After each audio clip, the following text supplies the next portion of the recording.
Hey guys, in this video I'm gonna show you how you can change WhatsApp to a business account. So basically what you need to do is download WhatsApp for Business. It is a completely different application. So go to your Play Store or the Apple Store, and here you just want to search for WhatsApp Business, and you should see this WhatsApp Business, and it has a little B icon like so. So after you have installed WhatsApp for Business, like I said, it's a completely different application. You want to load it up like I have right here. You can see the difference between the two apps.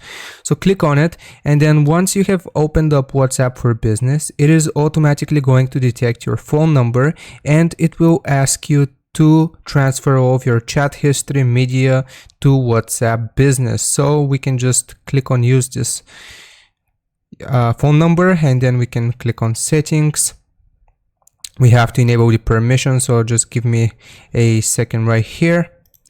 Okay, so I have allowed WhatsApp for Business to use my storage, and now if I click on here, we can just click on continue, and it tells us that it's going to move our chat history like I said. So click on allow again, and then it's going to sync everything up with your phone number and WhatsApp.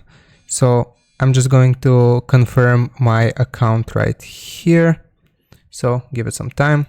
So I have just confirmed my phone number, and here we can write our name, so on and so forth. So I'm just going to write a name, category. We can select other businesses, click on next, and now it should transfer all of our information. So I'm going to click on not now, and as you can see, we have accessed the WhatsApp for Business app. So hope this was helpful. Don't forget to like and sub, and I'll see you next time.